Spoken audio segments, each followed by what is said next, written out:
Hello, in this video I'm going to be talking about and sharing examples of palettes. A palette is what we use to mix our colors before applying the paint onto the surface of our supports, our canvases, our panels, whatever we're painting on. So the palette is a really important tool that becomes in some ways very central to our painting approach, our painting process. A lot of artists will keep their colors on their palette consistently, and by doing that you start to create sort of a muscle memory of where your colors are and your parent colors that then mix our second colors and our third colors and things like that. So I'm gonna go ahead and change the camera here so I can show you what I have here in my studio. Again, this video is meant to be informative. It's not really supposed to, convince you to use any of these styles of palettes. It's really just to give you some more background information on different styles of palettes, different materials that can be used as palettes, the pros and cons of each one, what I've learned over the years that work for essentially making my process of painting and my painting approach more efficient, right? And that's always something that we should be striving to achieve. So so I have all of my different palette examples laid out here on top of my painting cart, otherwise known as a taboret. These are very handy to be able to move my whole palette setup to different locations in my studio, and I'll get into the sort of modifications I've made to this paint cart that I got for free, that somebody was just discarding on the side of the road. I'll get into that later, but let's start with the different kinds of palettes that you can potentially try out in your process. So the first thing I'll talk about is this plastic palette that is sold in hobby stores. You can buy versions of palettes like these online. It's very dirty right now. It probably has acrylic paint that's 4 years old, 3 to 4 years old now at this point. The benefits of using a plastic painting palette like this is that it allows you to have a very lightweight palette that is fairly indestructible, right? It's not like we're going to be trying to throw these across the room or step on them, but in the case that something like that were to happen, it's going to hold up. It's not going to break, most likely. And the nice thing is that it cleans fairly easily from my experience. So as I mentioned, the paint that's on here currently is acrylic paint, and it's fully dry, even though there are some like little peaks and chunks of paint still on the palette. With a little bit of elbow grease, I should be able to clean this off and get it back to its original white color. A lot of times with acrylic paint, you can just start to peel it off or scrape it off with your fingernail or maybe a palette knife, and it should just chip away from this very smooth, non-stick kind of surface. So it's easy to clean. They're usually pretty cheap. Sometimes they'll be molded with different little trays to keep your paint in certain areas, which can be very helpful. And they're relatively low profile, which is nice. They can slide in and out of different drawers or boxes and things like that. The cons for palettes like these that I've experienced anyway is that there's really a lot of room for paint to run around on very slick palettes like this, depending on how much liquid or whatever kind of vehicle your paint has, if it's oil or if it's water. It can definitely run around and move a lot on palettes like this. So either you'd have to work with thicker paint, or you'd have to have separate containers to mix your paint in, things like that. So that's one of the cons that I've experienced. Another one is with oil painting. I generally don't use palettes like this. Partially because I would have to really wipe off my area every time I wanted to finish. Oil paint, I think, would stick a little bit more potentially than acrylic paint. I might be wrong about that, but in my experience, it's easier to just stick with acrylic or water-based paints on plastic palettes like this one here. Okay, let's keep moving. The next one that I'll talk about is a wood palette, and this is made out of a piece of MDF, so medium density fiberboard. It's not the same as masonite or hardboard, even though they might look the same. They're often sold in the same aisles of Home Depot or Lowe's or Menards, big box lumber stores. And this was a piece that was originally going to be for a painting. So it was a piece of MDF that I cut down, and I had primed the whole thing and gessoed the whole thing. And I had it with me on a plein air painting outing back in 2016, if I'm remembering correctly, or 2017 maybe. And I got out into the field and realized I did not have a palette. So my panel for a painting quickly became the temporary palette for that day. You know, a few months later, this was still a palette and would no longer be a surface for painting. What you can notice right away is that it has a very glossy surface, and you know that's because it's not varnished. It actually is made through many thin layers of medium, any kind of oil painting medium that has some sort of a oil base to it, even the paint itself. As I would clean the palette after different sessions, you know, if the paint was still wet, you can see areas where the paint had dried and I did not wipe it off fast enough. But in the cases where I did, it would essentially buff the surface and oil the surface until, you know, after layers of that process, it would start to build up this very smooth, almost glass-like finish. And the benefit of that is that it makes it really easy to mix your colors around. It's a lot smoother. The paint doesn't really absorb into the surface as quickly as just a piece of gessoed wood. A lot of traditional palettes that you'll see that artists will hold on their elbows like this. Usually there's a little like thumb hole in the corner. Sometimes they're more of an oval shape. A lot of those wooden palettes also become patinaed like this. So they have this similar sort of oil finish, which again makes it really slick to then mix your colors on your palette, either with your brush or even with a palette knife. The benefits of making a palette or using a palette like this is that it's generally pretty cheap. You know, I said this was MDF. You could do this with masonite. You could do this with, you know, let's say you had an old shelf that, you know, was not being used anymore. You could take a board out of there and that could become a palette. So there's ways to find older materials and repurpose them to turn into a wooden palette like this. The other benefit is that it is easy to customize, right? So if you had access to a table saw, you could cut a piece of wood to fit a very, you know, particular dimension, either within a cart or within a locker or your backpack, or in any sort of dimension.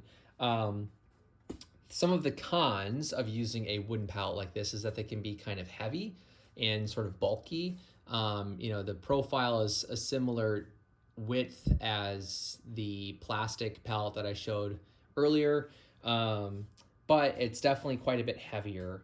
You know, so those are some of the cons. Also, it doesn't have any sort of cover or like raised edge to stack, you know, a cover over this. So it just requires a little bit more precaution when it's set up and open to, you know, being, you know, accidentally brushed against, or if something were to fall on it and you have wet paint, that's just a little bit of a liability there.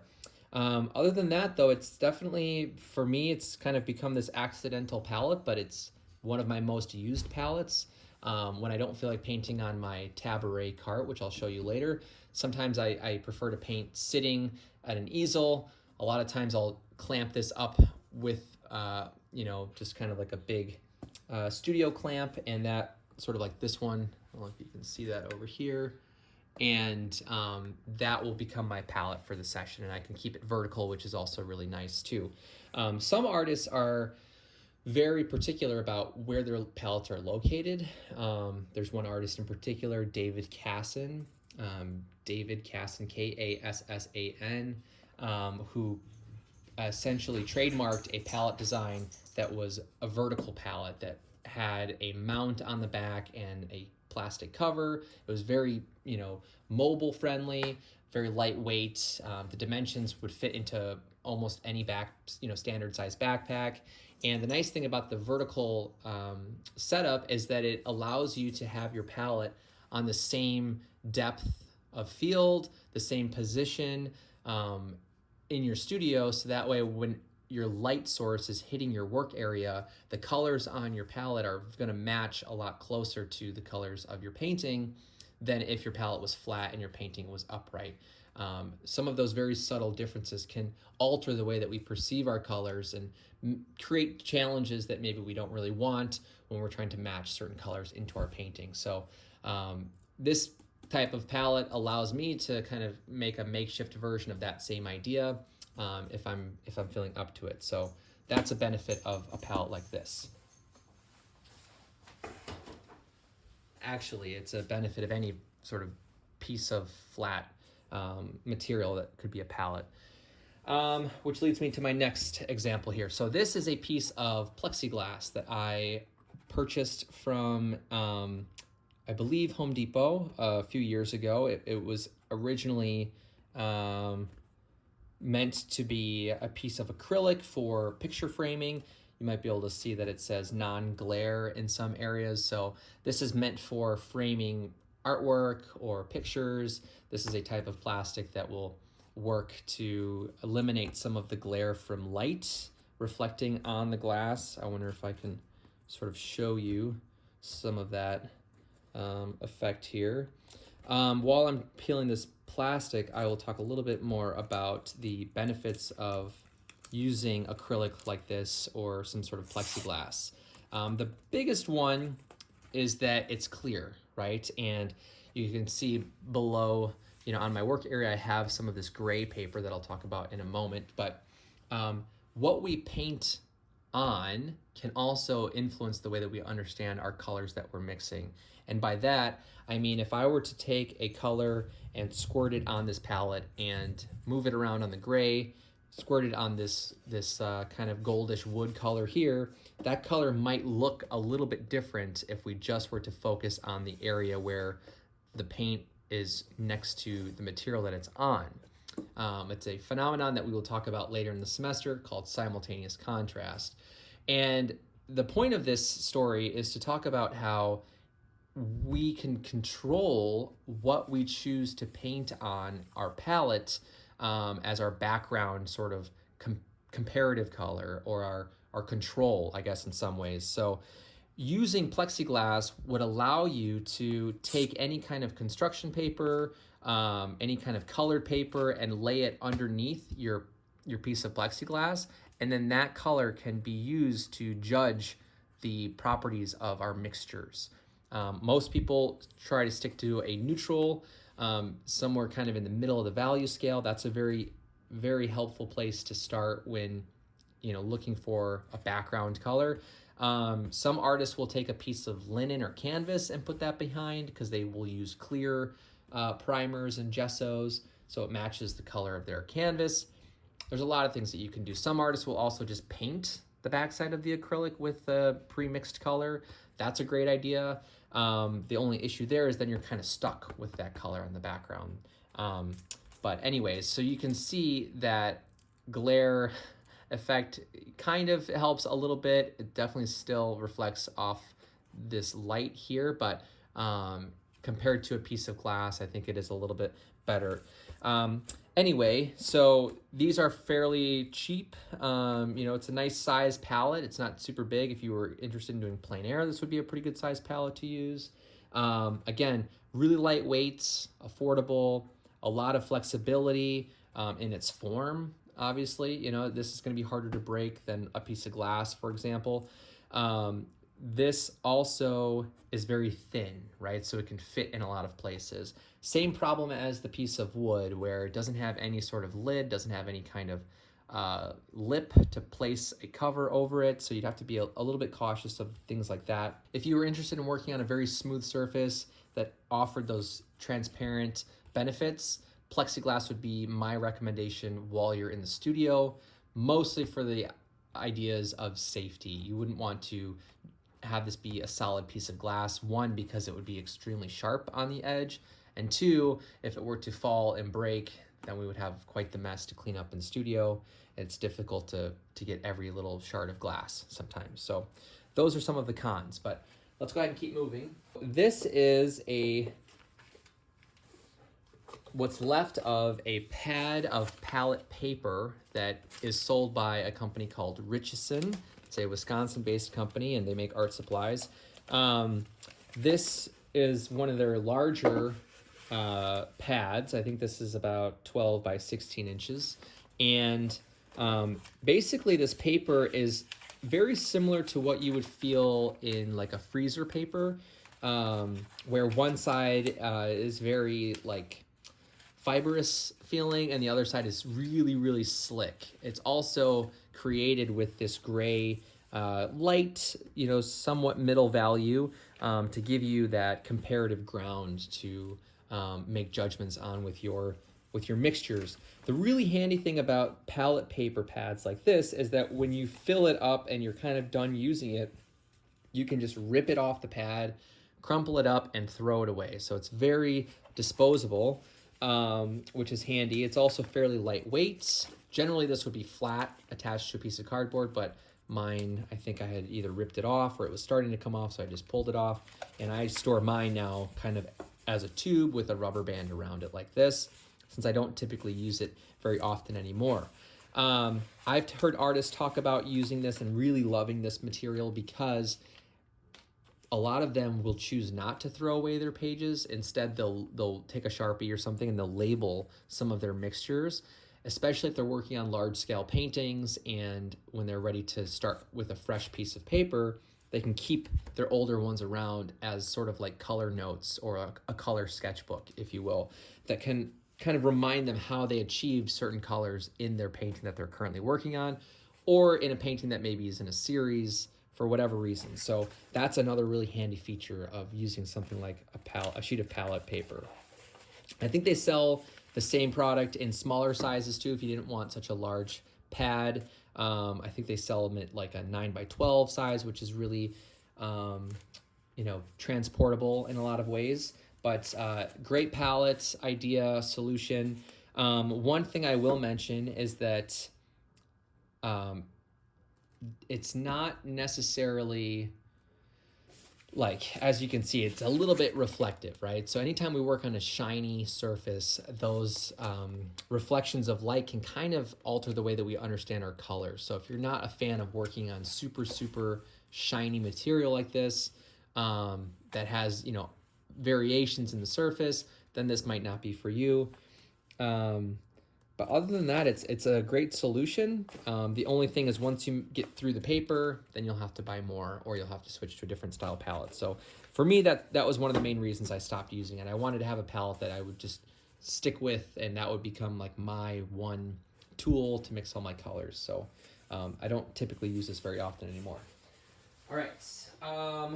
So after that, kind of carrying on with this idea of really reflective surfaces, I have seen artists use tin foil or aluminum foil as a palette, and similar to the palette pad, it's very disposable. Once you put paint on here, it's not recyclable anymore, which is a kind of a bummer. But it's very affordable, right? Like this is maybe $2 or $3 for this large Kroger brand version of aluminum foil, and the one thing that has always kept me from trying to use aluminum foil is that reflective kind of shiny quality. I don't want to paint on palettes where the light is kind of reflecting in multiple areas. It makes it a little bit challenging for me to understand where my color sits within the color wheel or within certain color properties. So that's the biggest reason why I don't use aluminum foil, but I've seen multiple artists using aluminum foil for painting with acrylics, painting with oils, not necessarily with watercolors, but I suppose that could work too, because it's a very non-absorbent surface, which is really what you want when you're painting. The last thing you want is to work on a piece of unprimed wood or paper, because it's just going to absorb the moisture or the vehicle of your paint, and you're going to dry out your paint on your palette. That's not what you want to have happen. So this is a good solution, I suppose, for that reason. But otherwise, again, it's not a permanent palette. It's sort of a temporary solution.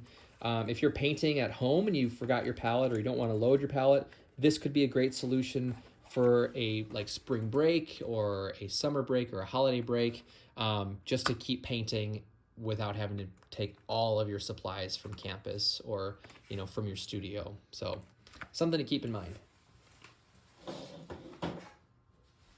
All right. The next example I have here is a palette box. I think there's other terms for this. I'm forgetting what those are at the moment. Essentially, this is a box constructed to fit onto a tripod, which is an optional feature. You don't necessarily need this. It kind of functions as a handle and as a kind of locking adapter piece that slides into a tripod and kind of rests on two of the legs. And once it's on my tripod, so this is for my plein air outdoor painting rig setup, but I've used it in a studio before if I don't want to work on my larger palette or I don't want to use my little scrap piece of MDF. The nice thing about this is that it has a lid and it closes and opens up. Inside we find like the main palette area here with my mixing area. I use these two parts of the top of the lid to hold brushes and my Gamsol metal container, paper towels, a few extra painting tools if I have them, my palette knife, for example. Otherwise, everything is pretty minimal. I keep all of my colors around the outside of my palette. I try really hard to keep this middle area clean. I don't want it to have a bumpy surface, so I wipe this area down after every session if I have the time, just to keep it clean and to build up that kind of patina that I was talking about earlier.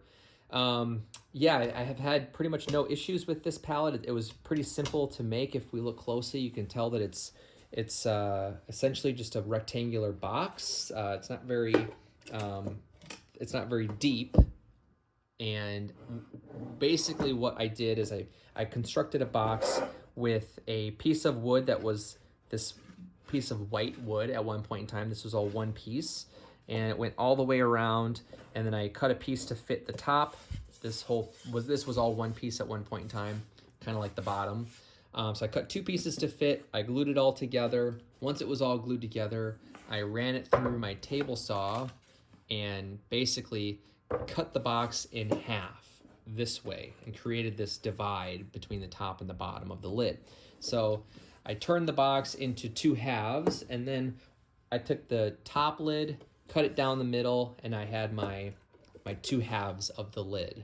Once all of that was done, I attached the hinges, and then I configured the dimensions and the pieces of wood that would match my tripod so that it would sit at an angle that made sense. For plein air, you don't really want your easel to be too steep of an angle or up too high. You know, if you can keep it as flat as possible, that would be the most helpful from what I've learned over the years. So yeah, like I said, for me, it's been working great. The best thing about this is that it fits into a backpack. It's kind of about the size of a laptop. It's obviously a lot deeper than a laptop is, but this fits comfortably into my plein air backpack that I use pretty much exclusively for plein air. Really mobile friendly.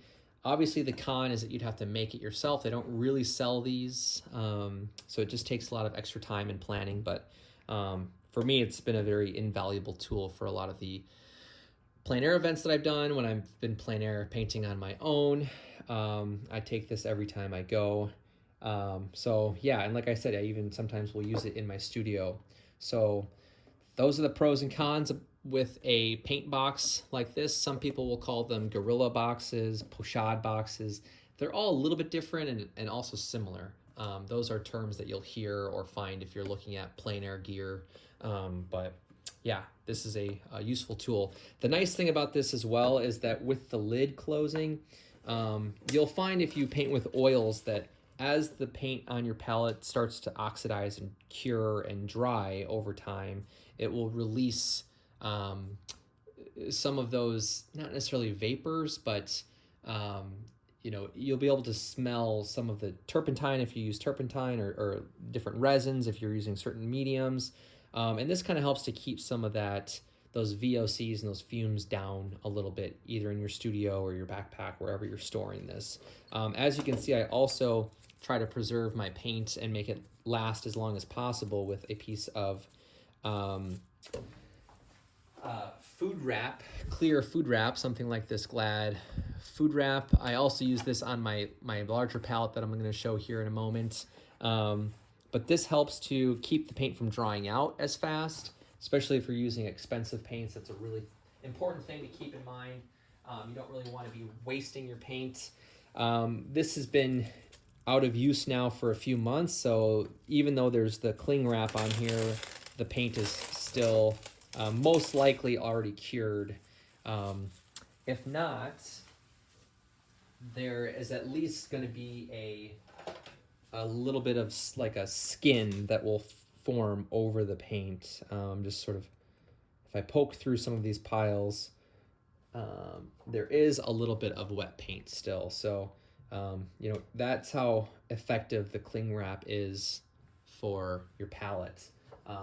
So if you know you're going to be gone for a weekend or a week, you're not going to be working, if you're using oils and you want to preserve your palette, pick up the cheapest box of cling wrap that you can find, and that will definitely help.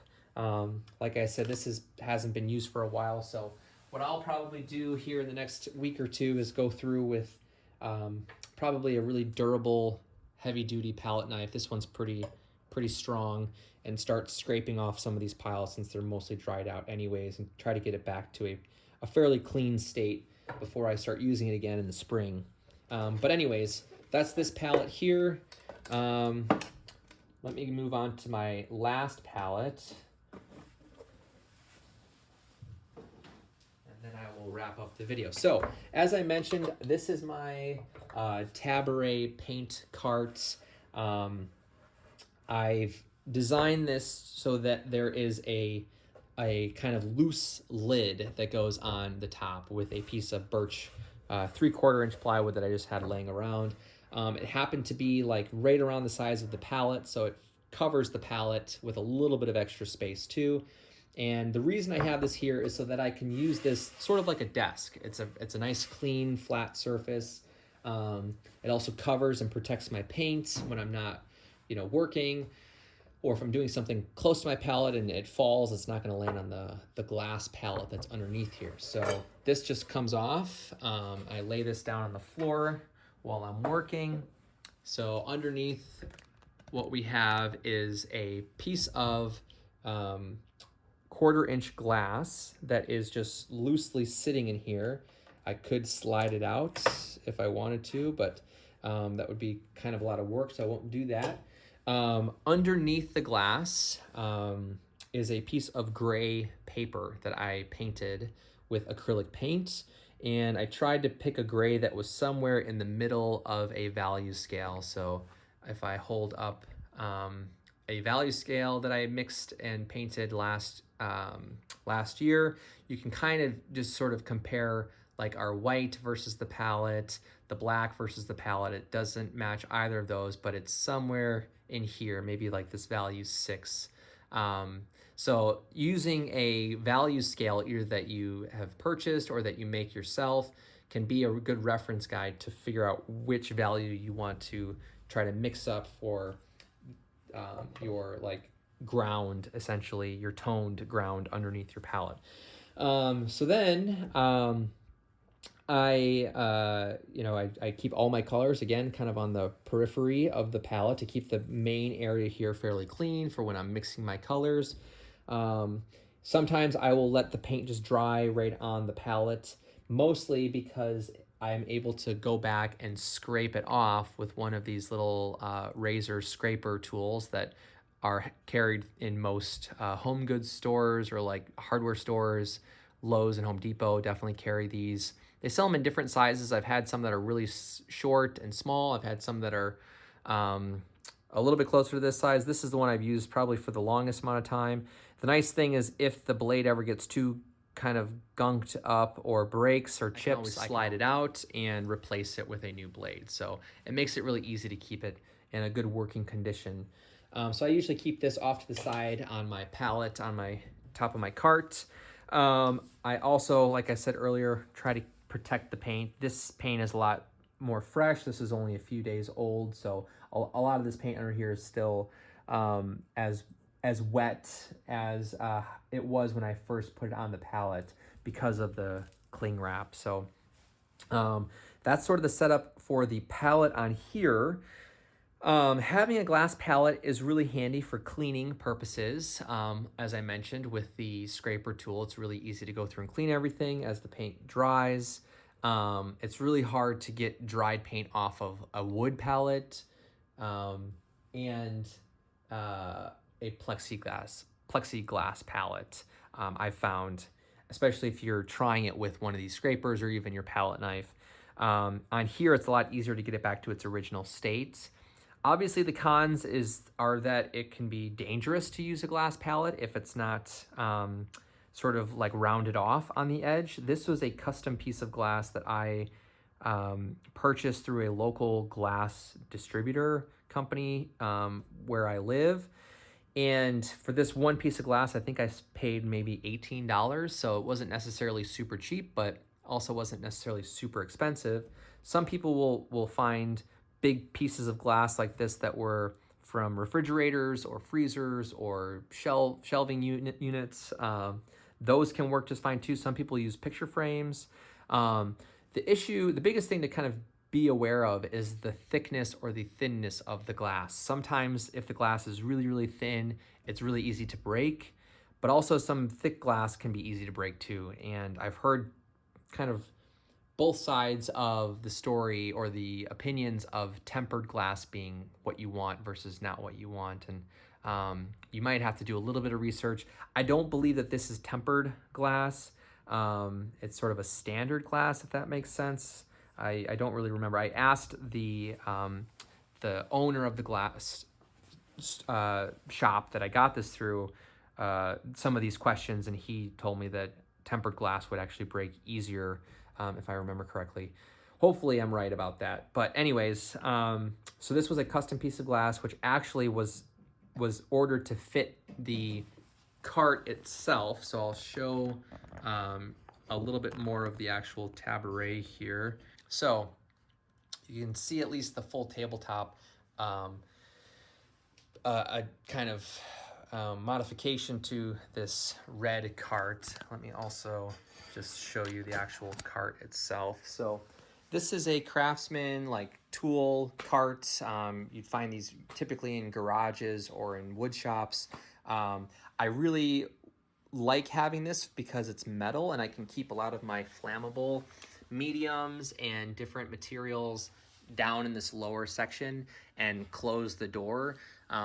It just helps me feel a little bit safer in case there was ever like some sort of fire that would break out because of some of these materials. At least it's contained through a metal barrier that's going to help protect against some of those fire risks. And it also had 2 drawers where I've been able to keep all of my paint that I've acquired over the last 6 or 7 years. So all of my stuff is all in this one cart, which is very handy. And like I mentioned earlier, it was something that a neighbor of mine was getting rid of and just sort of set out on the curb. My wife, luckily, had seen it on her way to work and called me and kind of tipped me off that this was this freebie thing that I had talked about wanting for a long time.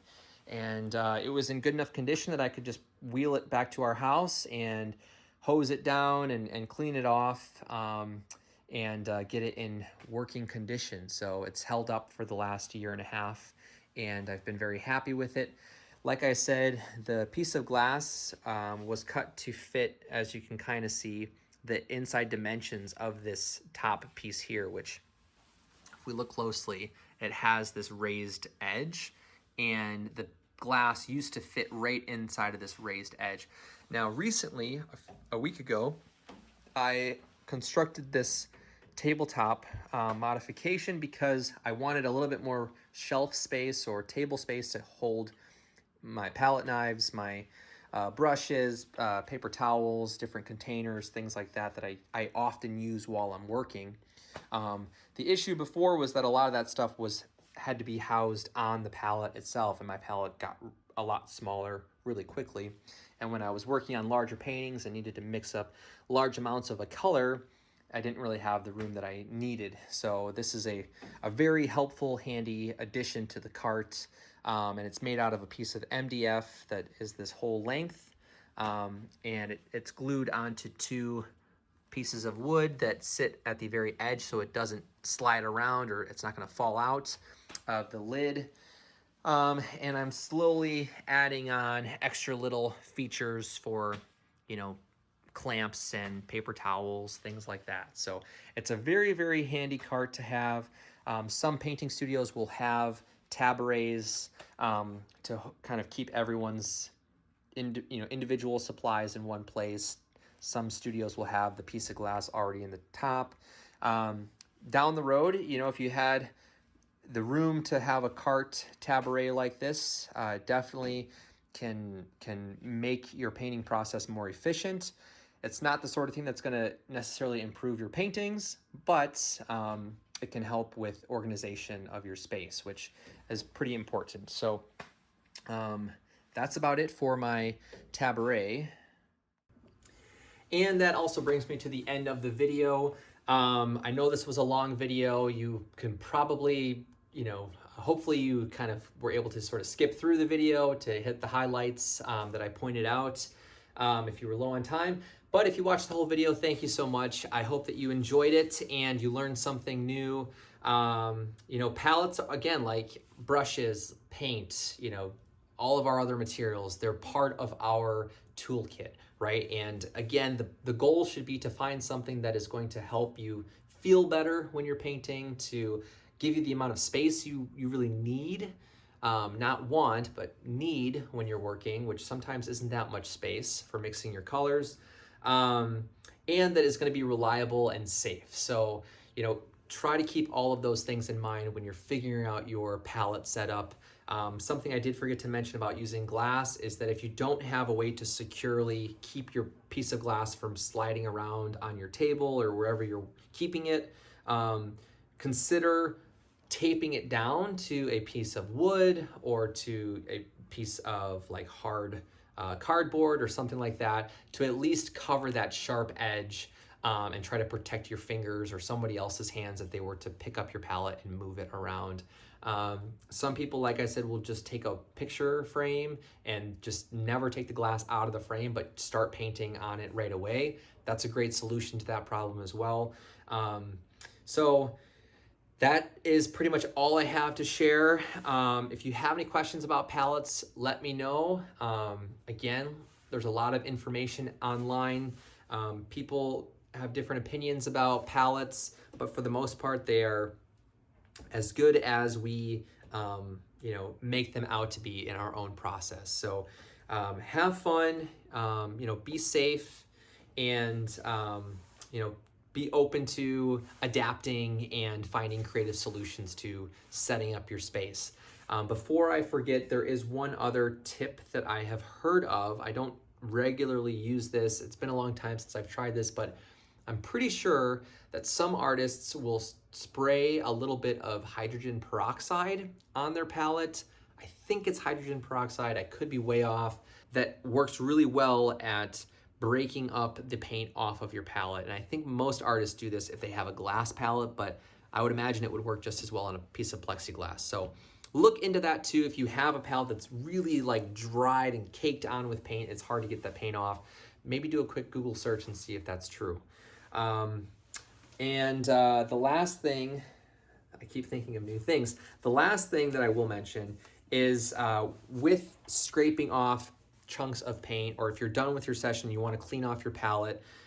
Sometimes you'll end up with quite a bit of paint buildup on your X-Acto blade here, or your little blade. What I like to do is scrape it off into a pile, and then either with the scraper or with a palette knife is to kind of scoop it up and put it into a container. This is a new one that I just started. And I will just sort of scrape the paint into here as opposed to putting it on a paper towel. It's a lot of paint, it's a lot of oil. This seems to work a little bit better at letting that paint dry out in an area that is not going to necessarily cause any problems because it's contained. I like to use plastic containers. I would not use a glass container for this. You know, so if you have any kind of like yogurt container or, you know, just sort of plastic container like this, it can be really useful to repurpose it for this function. Okay, with that, that is all I had to say about palettes. And I will see you in the next video. Happy painting.